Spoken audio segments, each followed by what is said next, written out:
right, well, let's get to a positive note. Let's flip. I knew he was gonna say, "Let's flip the coin," right? Coin, man. Let's flip the coin. And man, if you had asked me during before the season, we did the season previews with Jake Asman and Bobby Skinner, both big time YouTube guys in their respective teams, the Jets and the Giants. We did a full a full once over. And if you had told me that the Giants would be looking better than the Jets, I would have told you you're fucking crazy. And they haven't looked that great up until this game against the Seahawks. But if you really want to unpack this, what are the Giants? Two and what? 2-3. 2-3. Really quiet as kept could be 4-1 with a couple of plays that go this way, that way. Malik Neighbors don't drop those two, fourth down joints. They run the ball a little bit. No, I'm not mad at that. Yeah, it could be 4-1, right? And we're talking about a whole different type of Giant season. But let me start by saying this about the Giants. That was some gangster shit.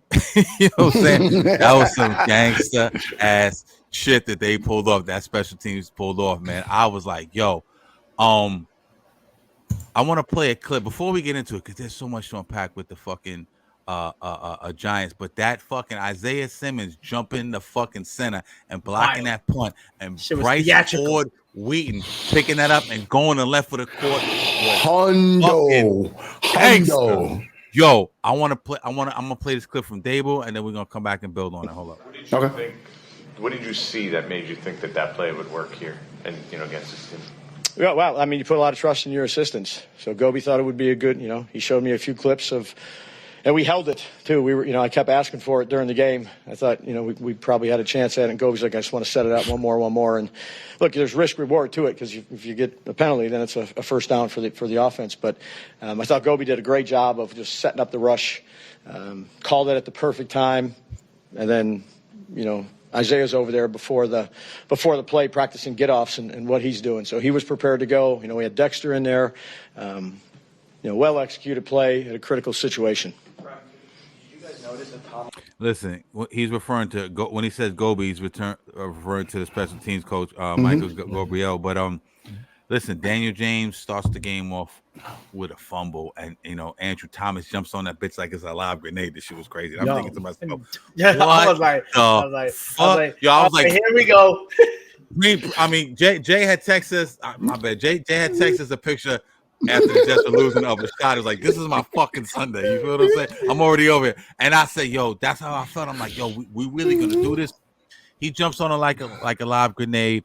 But then after that, man, Daniel Jones was in his bag, man. They getting fucking big chunks of yardage on first down, big chunks of yardage on first down, setting them up for short third and third and threes, third and fours, setting them up for short third down conversions, which we normally don't do. They're milking time off the clock. I think they took like 10 plus minutes off the clock. They're keeping the defense off the field, keeping them fresh, and the defensive ball, a whole bunch of sacks. We'll talk about that in a second. But they drive down the field.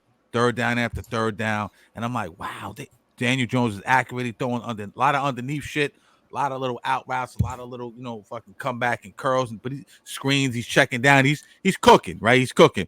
And then they get into the red zone, right? And this is where the emotions of a fan fuck you up. You know what I'm saying? Always, this is where the emotions. Always. You know what I'm saying? I know where you're about to go. Go for it. Okay, so picture this. After the fumble, I'm down and I'm like, I'm disgruntled. I'm like, this is the same old Giants. And then he starts cooking, and I'm high again. I'm back. So I'm going from low, and I'm going back up the roller coaster, right? And I'm at the crescendo now, right? And I'm like, yo, Daniel Jones is cooking. I'm like, yeah, I got my Daniel Jones shit on my hype, right? And then they get down into the fucking red zone, right? And what is it, like 4th and goal or some shit? I can't remember what it was, but something like that. Snap the ball. Eric Gray tries to hop over the line, right? Fumbles. But when you look back at it, it really wasn't a fumble. He actually broke the plane. He was down. Yeah. No, he broke the plane. I think he was down before he even broke the plane, in my opinion. Nah, he wasn't. When he jumped up, he put the ball out. He broke the plane. They didn't come back and do a replay. They even acknowledged this shit. He actually supposed to be a Giant score. Okay, whatever. He fumbles the ball.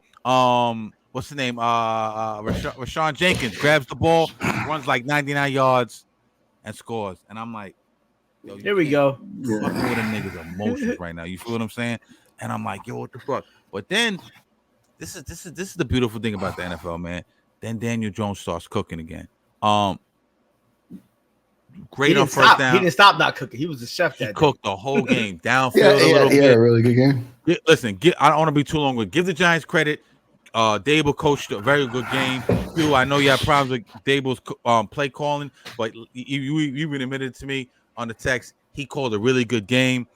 Like I said, I thought they were well coached. I thought Daniel Jones played extremely well, accurate with the deep ball, which I was amazing. Without Slayton, without Devin Singletary, Tyrone Tracy, no longer third down fucking back, no longer a pass catching back. Was getting snaps, getting comfortable, getting in the rhythm, making people miss. Tyrone Tracy looked phenomenal.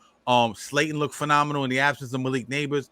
And one thing I want to say before I hand it over to you, one thing I thought Slayton looked so good on that deep ball and that being in chemistry with Daniel Jones, because I feel like they were trying to please Malik Neighbors because he's such a dynamic guy. I think they were forcing the ball into him to keep him engaged, to keep him happy, not letting him get disgruntled. They didn't want an Odell type of situation, which is cool, but it looked like it flowed a little bit more. It looked like Daniel wasn't forced to, get that ball into tight spots with Malik Neighbors.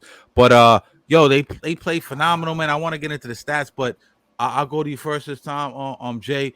You watching the Giants game, you're more of a Jets guy, but you do root for, you're still loyal to the soil, as Q likes to say. What was your thoughts on that game, man? You know what's crazy, right? I was just sitting here and I was listening to you, and you took everything, right? Like you left me nothing. My bad. You took the whole plate. I saw the thunder. You took the whole plate. But what I can say is this, right? Watching that, it's weird to watch it and see that Dable actually did what Saleh should have done. He just said, you know what? I'm going to stay to what I know is accurate, right? He doesn't have the best quarterback in Daniel Jones, but now we got to figure out a way to accentuate it, because I know I'm on the hot seat. I know that this is not, kind of like going in the direction that I want. And the thing that you said about Neighbors is really, really a sharp, astute assessment, right? Yeah. Because you don't want another Odell Beckham type of a situation. I said that to somebody the other day. I'm forgetting who I was talking to, but you don't want this kid to think that he is the Giants. Mm-hmm. You kind of, he's still a fucking rookie at the end of the day. We'll get you the ball, but this is not your football team. Right. You know what I mean? Not yet. It may end up being that at the end of the year or what have you, but we still got a great wide receiver in Slayton. We still got to make sure, we're doing all the right things as far as, like making sure that Daniel Jones is not, and you see this a lot with, and maybe this is what happened in Buffalo, where you had trying too hard to get to step on Diggs. You know what I mean? And that's why Diggs is in Houston right now. Right. I'm not saying that this is that elevated, but it could become that, especially with a rookie and a guy like Daniel Jones, who hasn't had the best success. And now, you got him, forcing the football and turning the football over. Overall, when I look at this, I was so jealous of you guys because and my game was at 9:00 in the fucking morning. So I had to go through the day. So I was like, yo, all right, and I was excited, just to see that, at least we got some New York, excitement. And I think that realistically speaking, I think this will carry you. You got the Bengals next week, which the Bengals are 1-4. I like my chances. Even though Burrow cooked, I like my chances. Yeah, I more than like your chances. You know what I mean? Like because when you look at it through the lens that Joe Burrow, for whatever reason, doesn't really look like Joe Burrow. That defense, you can do pretty much whatever you want to that defense, is what it looks like. They're in games, but they're not in games. Like like this game, they were and I don't want to talk too much about the Bengals, but that is your next opponent. If you look at it, you have T. Higgins and you have Jamar Chase. They had a pretty significant game as far as Jamar Chase had a fucking game, right? Whatever 170 some odd yards or whatever. Yeah, he balled out. Right, he balled out, right? But at the same time, I don't think that he could have that type of success against the Giants. I just don't see it. I don't think that, like coming into that game, I think that realistically speaking, the Giants have a really, really significant chance to win that football game. I believe that they will win that football game. Yeah. And that kind of should springboard the rest of the season. Yeah. I don't think Daniel Jones is as bad as we've given him a rap for. I think it's just he's under a scrutiny that I don't think, that he should have really been under. I don't think he should have been picked at the position that he got picked at. So that put the scrutiny on him. Yeah. But that's kind of like what I have there. But I think the Giants absolutely are gonna change the trajectory of their season faster than the Jets do. Indeed. That's between you and me. Yeah. And the rest of the people that are watching this shit.